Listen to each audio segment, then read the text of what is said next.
Hello students, welcome to my YouTube channel DA English classes. हमने अब तक की पार्ट 5 तक की वीडियोस में वर्ब के बारे में काफ़ी कुछ जान लिया है। पार्ट 1 से लेके पार्ट 5 तक वर्ब क्या होती है, वर्ब के टाइप्स क्या हैं, एक्सोलरीज वर्ब, उसमें प्राइमरी वर्ब और आपका प्राइमरी वर्ब के बाद मॉडल एक्सोलरीज, यानी कि हमने ये सब सीख लिया था कि वर्ब क्या होती है, एक्सुलरीज वर्ब, मेन वर्ब, और ये सारी एक्सुलरीज वर्ब के टाइप्स हमने सीख लिए थे। अब जो वर्ब का सेकंड टाइप है मेन वर्ब, इसको हम आज के टॉपिक में लेंगे। आज का हमारा टॉपिक यही है, मेन वर्ब। अब जैसे बच्चों नाम से ही पता चलता है, मेन वर्ब। मेन वर्ब का मतलब क्या है? मुख्य क्रिया। मेन वर्ब का मीन्स है मुख्य क्रिया। जैसे कि किसी फिल्म का मेन हीरो होता है, उसी तरह से सेंटेंस में एक मेन वर्ब होती है, जिसके बगैर सेंटेंस का मीनिंग क्लियर नहीं होता।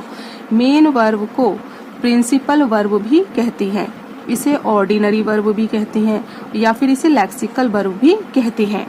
अब जैसे कि एग्जाम्पल में बता रही हूँ मैं आपको, Ram is playing cricket. Ram cricket खेल रहा है। इसमें ये दो वर्ब हैं, इज जो हमारी हेल्पिंग वर्ब है, मैं पिछली वीडियोस में आपको बता चुकी हूँ हेल्पिंग वर्ब के बारे में, और प्लेइंग हमारी मेन वर्ब है।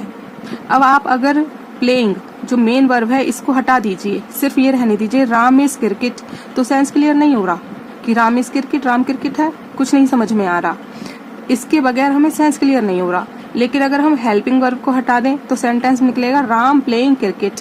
वैसे तो ये ग्रामेटिकल गलत हो जाएगा, लेकिन फिर भी हम सेंस निकाल सकते हैं कि राम क्रिकेट खेल रहा है या खेल रहा था, ये सेंस कहा जा रहा है। तो मेन वर्ब के बगैर सब्जेक्ट के एक्शन का पता नहीं चलता, इसलिए मेन वर्ब का होना बहुत जरूरी होता है। ये हमारी मेन वर्ब है, इसके बगैर हमें सेंस क्लियर नहीं हो रहा है।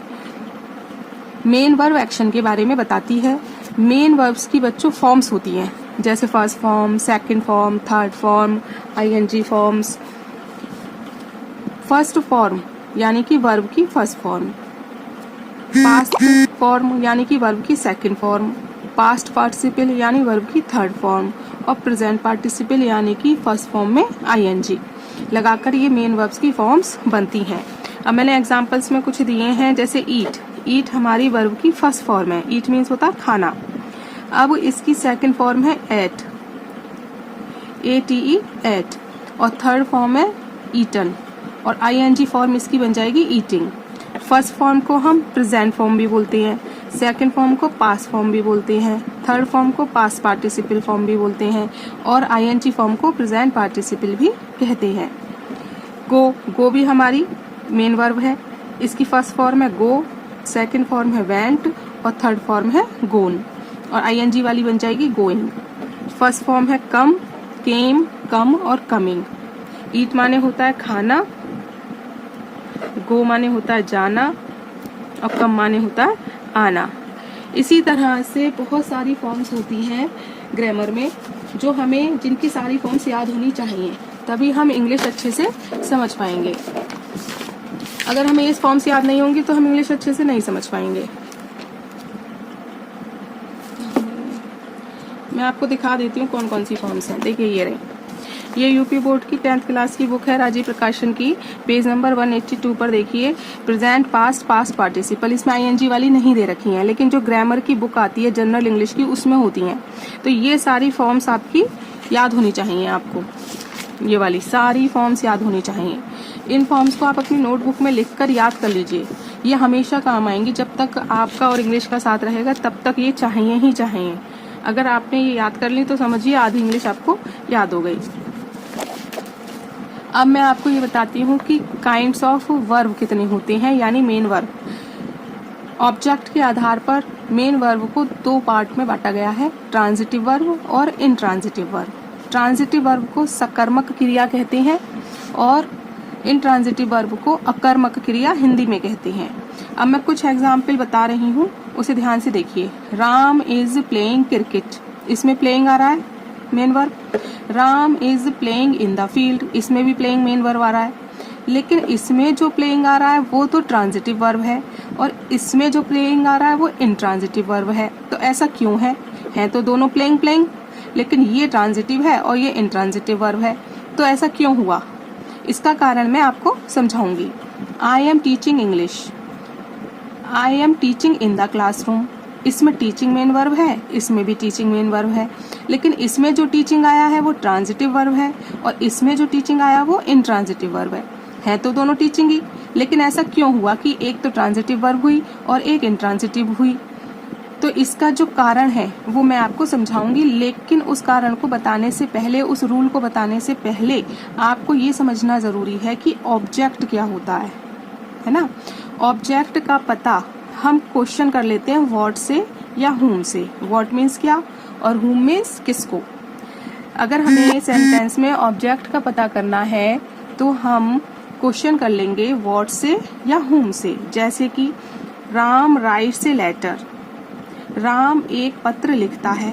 अब हम व्हाट से क्वेश्चन करते हैं कि what does Ram right, Ram क्या लिखता है।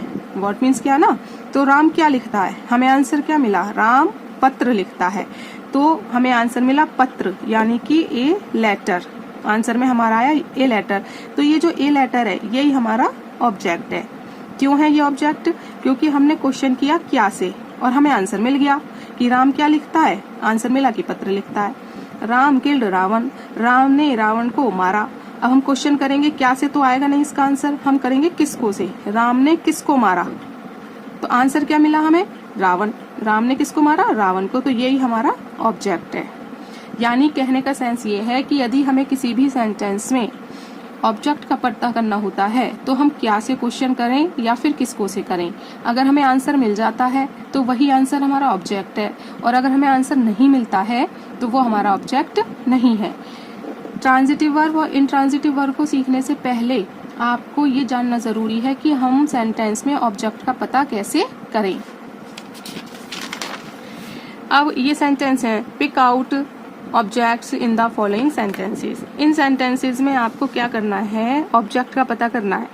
अब मैंने आपको बताया कि ऑब्जेक्ट का पता कैसे करेंगे, सेंटेंस को क्या से या किसको से क्वेश्चन कर लेंगे और जो आंसर आएगा वही हमारा ऑब्जेक्ट होगा।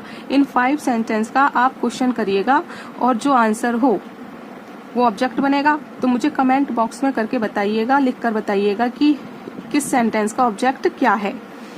अच्छा, अब ऑब्जेक्ट भी 2 तरीके के होते हैं बच्चों, एक होता है डायरेक्ट ऑब्जेक्ट और एक होता है इनडायरेक्ट ऑब्जेक्ट।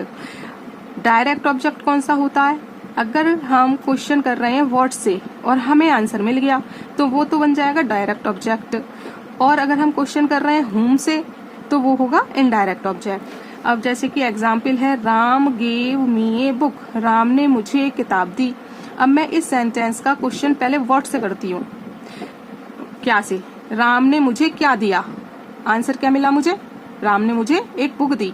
तो बुक मुझे क्या मिली, ये हमारा ऑब्जेक्ट हो गया। अब ये ऑब्जेक्ट कैसा हुआ, ये ऑब्जेक्ट हुआ डायरेक्ट ऑब्जेक्ट। क्यों हुआ ये डायरेक्ट ऑब्जेक्ट, क्योंकि हमने व्हाट से क्वेश्चन किया था तब हमें ये आंसर मिला था ए बुक, इसलिए ये डायरेक्ट ऑब्जेक्ट हुआ। अब हम क्वेश्चन करते हैं इसी सेंटेंस में whom से, किसको से।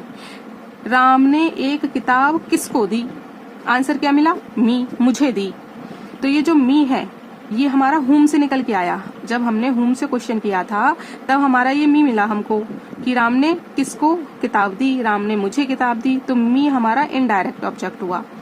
किसको से क्वेश्चन करेंगे तब तो आएगा इनडायरेक्ट ऑब्जेक्ट, और क्या से क्वेश्चन करेंगे तो आएगा हमारा क्या से करने पर डायरेक्ट ऑब्जेक्ट।